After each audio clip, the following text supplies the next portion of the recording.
Welcome to Morning Infusion with Dr. V, where we are intentional about connecting you with other entrepreneurs that have overcome and want to provide value to the audience. It's Dr. V here, where our coaching program teaches nurses how to work from their computers anywhere around the world, making money and owning their own time.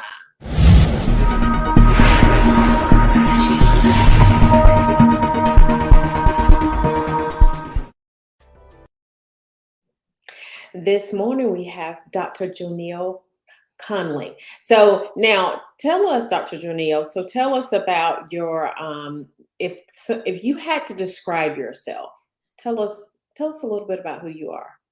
Well, first and foremost, I'm a nurse's nurse. I firmly believe in nursing. I'm a mom. I'm a new grandma. We got to stick that one in. Um, I've actually been an educator. I've been an advisor, a consultant, but I am passionate about taking care of nurses and loving nurses because I think we have a hard world out there, and I'm believe in finding joy in what you do. I believe God gave us a purpose, and I think our purpose is to help and love others. Sweet, sweet, sweet. So now, how long have you been a nurse? Well, 46 years. 46 And years, a this lot of experience there, a lot of experience. I yeah. love it. So we're going to talk about nurse bullying. And so it was never like we never, I never knew that it was even a thing. Yeah. Okay. Wow. So when I came out of nursing school, it was not something that I even knew was a thing. So tell us kind of the origin of Sure. nurse bullying. Sure. And when I graduated 46 years ago from a diploma program, I still remember in our leadership class, we all took leadership at the end of our whatever program you took. And I remember Mrs. Cody was her name, standing. Isn't this how weird how you can remember this so vividly? Saying, nurses eat their young. Mm. 46 years ago. And so again, I went into practice and then went right straight to the emergency room. I know back you're supposed to do med surg and all that. I wasn't having it. I was going right to the emergency. I'm an adrenaline junkie. That's something you'll find out. But I never was bullied in that field. I went there, I was fine. When I went to the operating room was when I had my first experience of being bullied. But if I think I did my doctoral dissertation on bullying in the operating room. So going back to 46 years ago or beyond, there's research that talks about the oppression of the nursing of our profession. Going back to the fact that again, in our origins, wherever we want to say it started, we were independent. We were the women in the village who cared for the other women having babies. We were the other, the soldiers and all of that. And as our education began, we were very autonomous. We had our own field, our own practice. And then in the late 1800s, medicine took over the education of nursing. And I think that's a really pivotal point that we need to put on on our timeline. And so our education became co-opted, and that's where you became the handmaidens, and we became the subservients. Now, people aren't going to believe this, but when I was in nursing school, a physician walked into the nurses' station. Guess who had to give up their chair? Now, I know that sounds silly. You think, oh my God, that's the dark ages. It wasn't. It wasn't that long ago. It wasn't that long ago. And so when you think about it, and then when you place the oppression theory on that, meaning that an oppressed group of individuals will try to lash upward and they can't. They're met with societal norms and all that. So what that happens is they lash out downwardly or sideways. So many of us have heard the word horizontal violence, and Hmm. that is Hmm. a direct result of the oppression theory. And there's a lot of behaviors.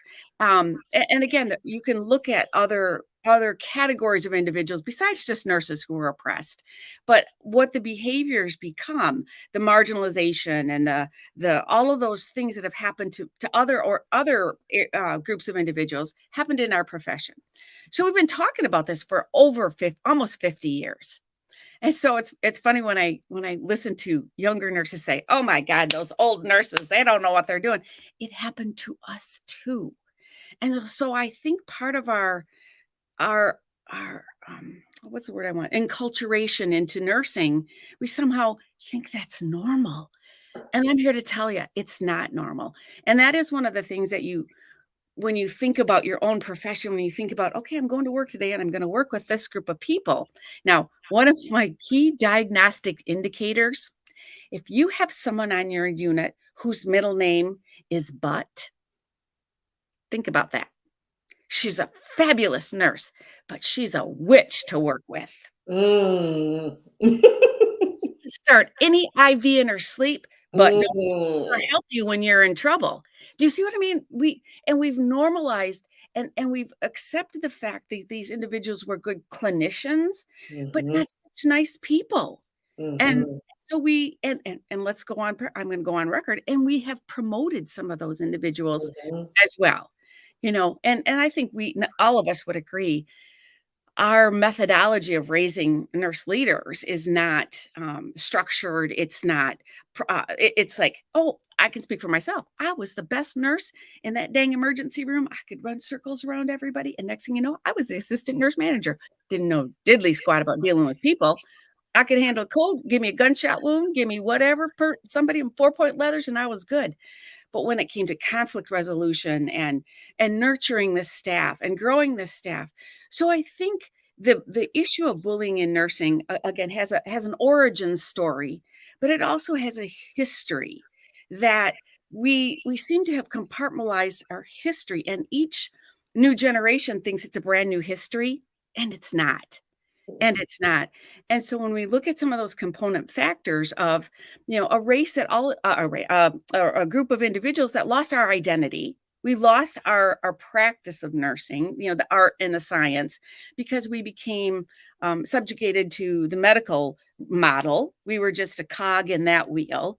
Um, we had the women's movement thrown in there. I mean, there's a whole bunch of historic. If I were doing my dissertation today, I would talk about the impact of all those things on the timeline of nursing. So anybody out there thinking about what they should do their dissertation on, call me. I'll help you. But but the bullying piece, again, when you think about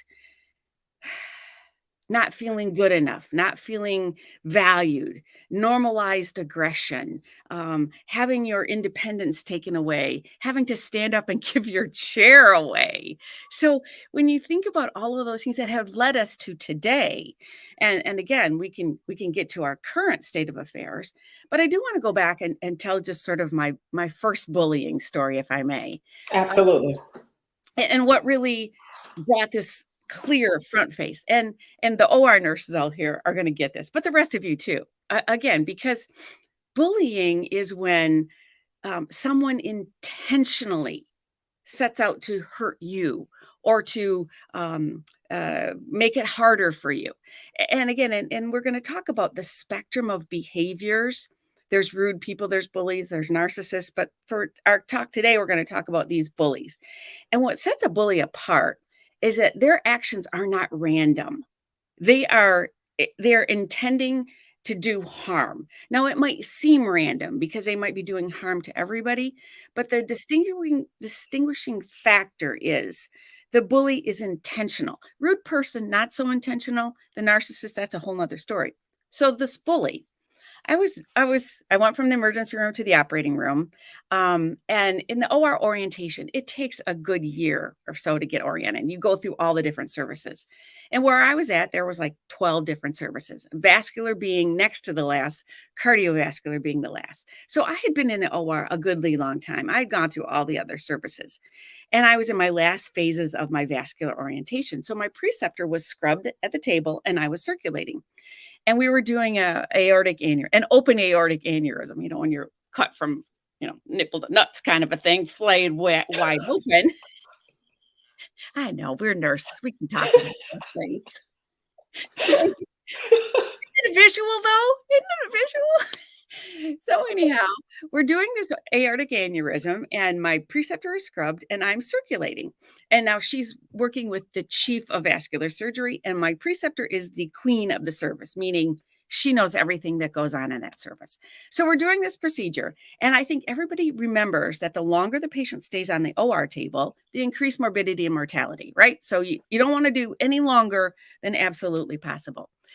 So she sends me out of the room to get a retractor blade. And I'm running like a crazy person, and I'm looking on carts, and I'm tearing out case carts, and I'm calling central processing, and I was probably out of the room a good 10 minutes. Now, keep in mind, that patient is wide open, 10 minutes. I'm out looking for this retractor. I go back out of the room. I'm sweating. I'm just, and I stand at the foot of the table and I go, I can't find it. True story. She turns to the surgeon, pats his hand, and goes, "It's okay. She's not sure what she's doing. Here, use this retractor."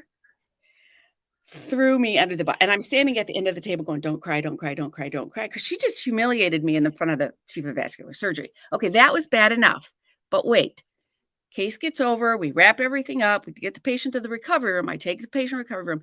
The supervisor from central processing comes to me and says, JoNeil, she knew that retractor blade is out for repair. Now let that sink in. Wow.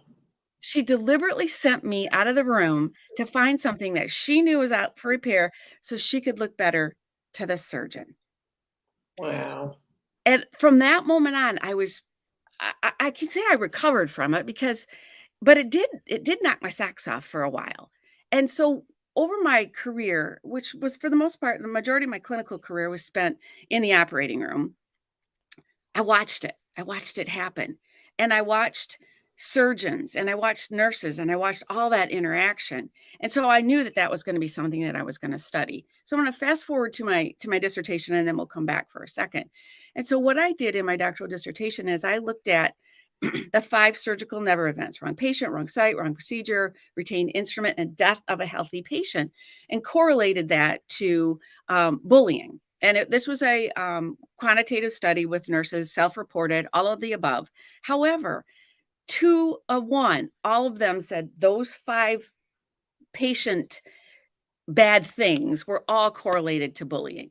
And the one that was the highest was retained instrument. So again, when you're closing up operating a surgery, it's hurry, hurry, hurry, hurry, count, count, count, count, count, count, count, count, count, and you're bullied. If the circulator is not strong enough to say, time out, I don't have this sponge, I don't have this clamp, I don't have this nothing. But if the surgeon is bullying you to get done, you're going to say, oh yeah, there it is.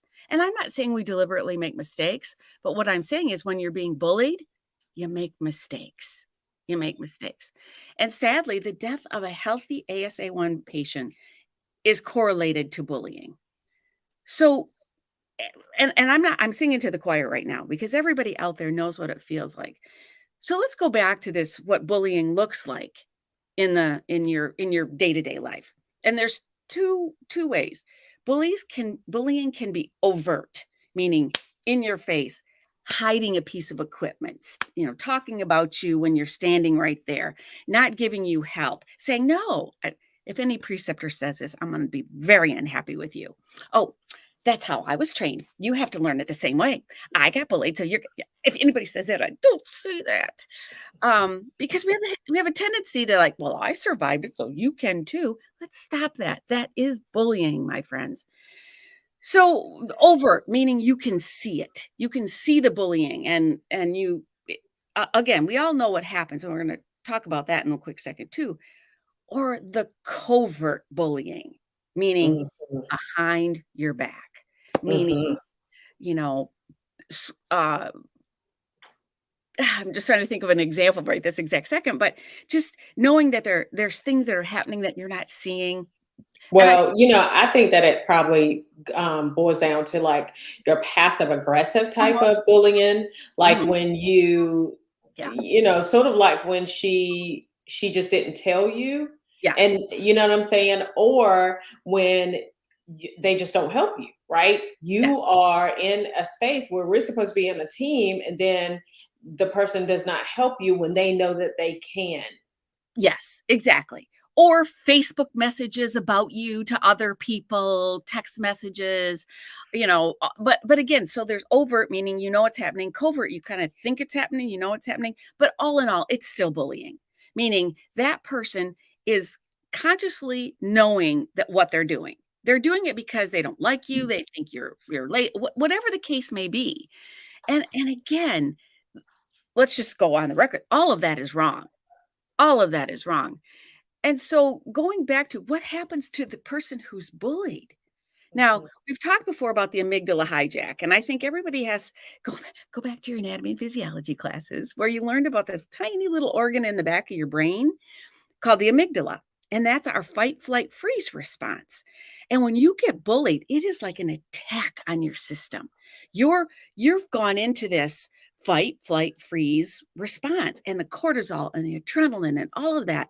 And so you may lash out, you may come back at the bully, or you might freeze, or you might just cry, or you might there's all sorts of things that are going on. What happens is when your amygdala is firing, you can't make good decisions.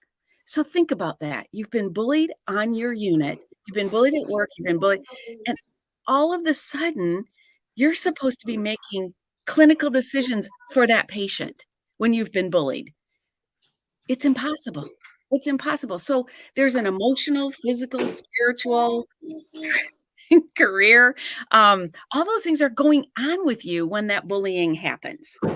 So it has a direct impact on your ability to care for a patient, whether it's you're not making whether you're so upset you're in the bathroom crying because or you get physically sick, or I'm gonna speak for myself. Pick up the schedule, look at the schedule, see who you're working with, going, "Oh, I think I'm having me a headache that day 'cause anybody? Let's be honest. Let's be honest. And I also want to admit there are people we would prefer to work with. Let's be honest. There are folks that you just click with.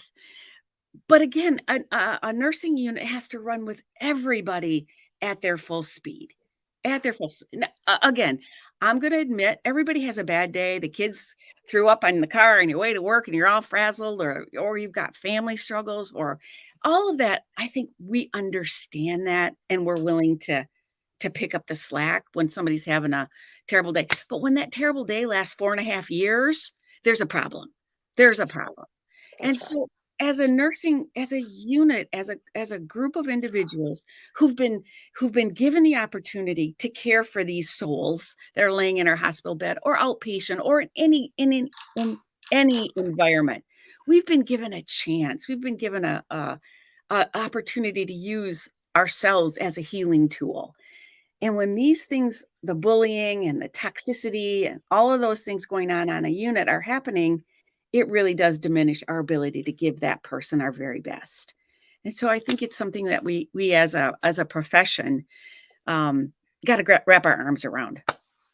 I love it. So now tell me about what you think. I know that we're probably going to talk about what the person can do, okay, Yes. because that's part of your program.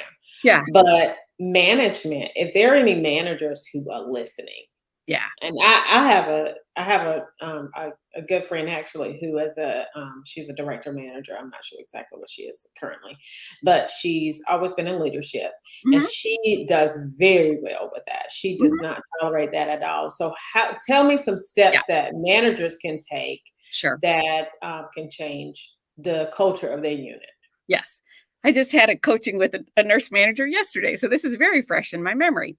See? The organization, first off, must have a code of conduct that is enforced across the board. And I have got some examples of excellent codes of conduct. So if anybody wants to contact me, but it has to be very clear because I've had managers say, "Well, I can't discipline for eye rolling and sighing and all of that." But again, if that is toxic and all, so again, a code of conduct, the organization must have the courage to enforce it and must put the consequences in place. Code of conduct, courage, consequences for those behaviors. So I do also have a tool about how to document has somebody. If were a manager like me, I would come in the morning and there'd be like 5 notes taped to my door that nobody signed their name to. Can you fix so and so? Will you fix so and so? But the nurse manager needs to coach the person who's bullied to document objectively what happened, who saw it, what was the impact on patient care, what was the impact on the organization, what was the impact on the individual.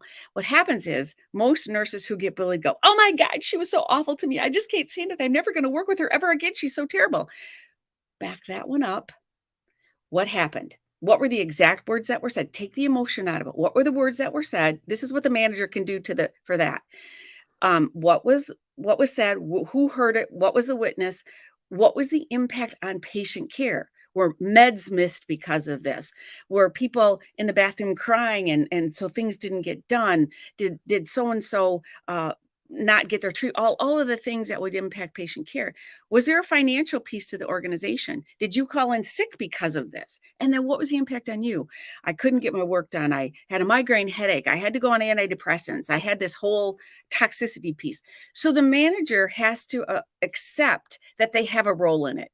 And I know a lot of managers would rather have a root canal than deal with this. They would. It's not pleasant because remember, this nurse who was the bully, probably his middle name is Butt. She is so good. She'll pick up every shift. Mhm. She will cover when there's a call. If there's a call in, I can call on her. So why would you, again, nurse managers are human.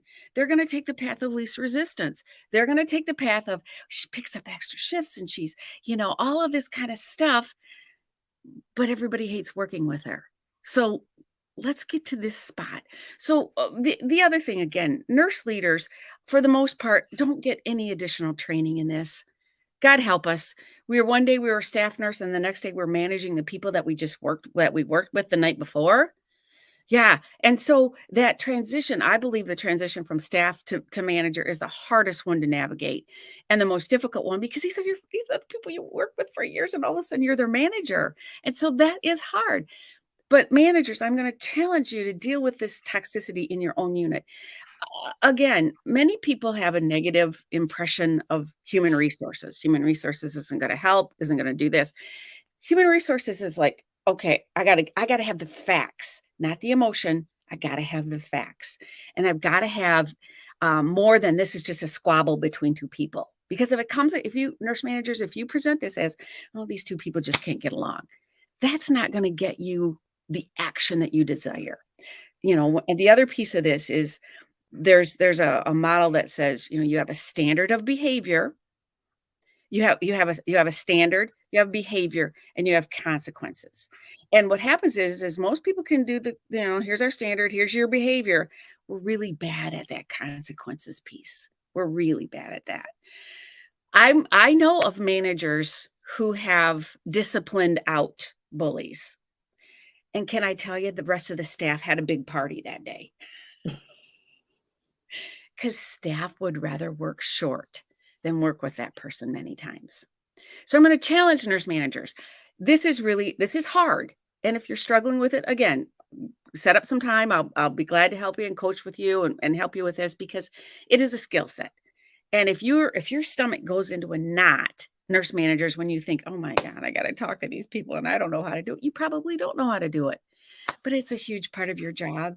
It's a huge part of you nursing your nurses, making sure that they come to work in an environment where they're free of things that make it's hard enough as it is. So eliminate as many barriers as possible for your staff. I think too, the other thing I'm going to say here is everybody on this call has walked into your unit first thing in the morning or at night or whatever, and somebody has come up to you and goes, "Run, run! It's the awfulest place to be right now. Go home." I know I have. And you haven't even got your coat off. So I think, setting up your incoming staff, the incoming shift with, what, there's some toughness, but we're going to make it through. We're going to do it. We can do this. And I think as a profession, we're really tired right now, just tired, emotionally, spiritually, physically, professionally. We're just exhausted and we're tired. So when you're tired, I think all of us know we have less reserve to handle those things. And so some of the things that may have been causing toxicity in the workplace, it's like this culmination of all these things. Amygdala hijack, you're tired, you're exhausted, you cannot see to the next day. And I think that goes back to that issue of, with bullying, resist, recover, and then rejoy. Figure out the joy. I've been really excited to hear people on TikTok talk about their good days. Talk about the families that they interacted with. Talk about the joy that they find in the profession, because it is still there. It's just under a whole bunch of layers of stuff that's been going on. I love the rejoy because when I think about where I was when I think probably I feel like was my first bullying incident Mhm. was when I had this guy and I was working on the med tele unit and he had leukemia. He didn't know he had leukemia. He came in for something else and then we drew a white count, Oh, figured out that it was yeah, extremely high, and I was a baby nurse at the time, yeah, right? And so I didn't know. I was like, well, what do I do? And like literally, I was running like breakneck speed. And one of the things that I remember, there was a nurse that was there who actually was, she ended up getting fired. But anyway, she was not very, she was just like, what are you running for? You yeah, know, yeah, why are you doing that? And so it really helped me. That was the rejoy. That was yeah, pulling out of that and getting the good part of that. Because what happened was I learned what I knew that I wanted to know exactly what constituted an emergency, what I needed to run for, what I didn't need to run for. yeah, And so that gave me the desire to go to the emergency department. And so yeah. that's a rejoy, because you got to pull the good out of all of that. You do. You do. And the other thing about nursing is that there's a wide variety of places that you can share your gifts. Because let's talk about it. It is a gift. We all have different gifts. Right. I am not going to be a bedside nurse. I was never going to be a bedside nurse.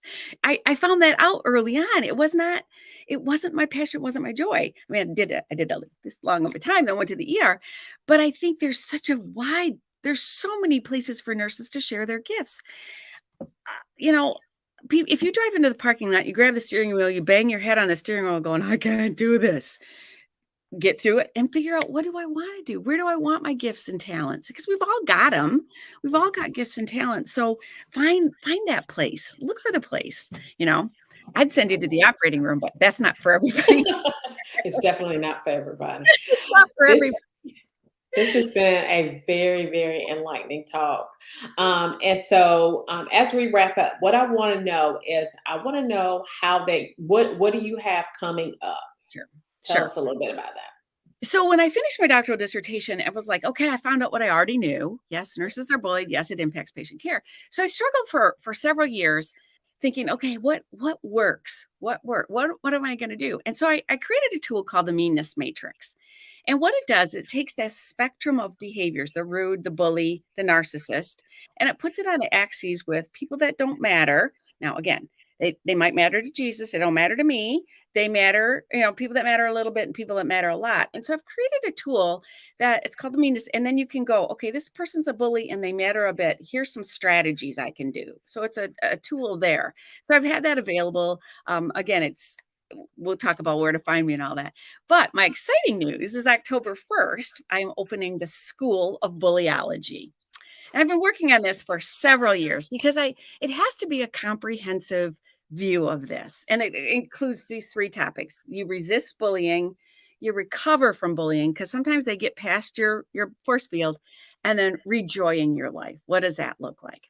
So the School of Bullyology will have a portion for teens, because I'm certified in a program called BOLD for teens, because I think kids younger than teens, there has to be parental and there has, but I get, when they start getting to be teens, they can figure out some of these tools. So there'll be a prep school for teens, the undergraduate program for those of you who want to start as an undergrad, will be a 10-week program where we walk through the meanness matrix, we walk through some of these other issues, leave there with some actual tools you can use. Grad school will be a membership program where we get together once a month, or we'll have a monthly program. And then the independent study will be some one-on-one coaching with myself or one of my associates. So that's going to launch in October 1st. So we're probably going to do prep school first, and then in a couple of weeks later, we'll do undergrad. So we kind of roll it out slowly, but it's called the School of Bullyology, and I am the headmistress of the School of Bullyology. I want to be like Professor McGonagall from Harry Potter, with the hat and the big cape and all of that.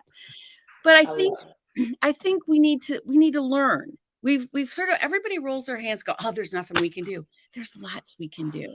There's a lot we can do. And so my website is drjoneil.com. All the information will be there. You can follow me on TikTok. I've got things there. I also have a Facebook page, Dr. JoNeil, where all the details of the School of Biology will be rolling out in the next week. I love it. And and it's absolutely something that I believe needs to be in every hospital setting, Yeah. for sure. Because at the end of the day, you need to. I mean, it will improve patient care. Oh, I mean, I think it is one of the most insidious things that happens within a hospital yeah. that can definitely improve patient care. Sure. So Sure. they have to get this. Because when we are at our best, we nurses are at our best, the place is better. The patient, it's just, again, I was going to say too, haven't you ever walked on a unit and you can just feel the ickiness, the tension, the toxicity, going back to that, you can feel it. And not just because I'm an empath, I think everybody can feel that. And you can hear the bitiness in people's voices, and you can hear again, you can be I know I can speak from personal experience. I've had hellacious shifts, but I'm telling you what, at the end of the shift, you worked hard, you walked home, and you felt good about it. That's right. Versus shifts not quite so hellacious where everybody's yipping and yapping and fussing, and you go, "Oh, good Lord, can't stand that." So it can be done. It can be done. Absolutely. Yeah. So if you have nurse bullying on your unit or you don't know how to deal with it as a manager, then I encourage you to contact Dr. JoNeil. We will be having a masterclass on how to become a nurse coaching consultant while working less and owning your own time. It will be September 6th from 6 until 8 p.m. I ask that you like and share this podcast, and everyone have an amazing rest of your day.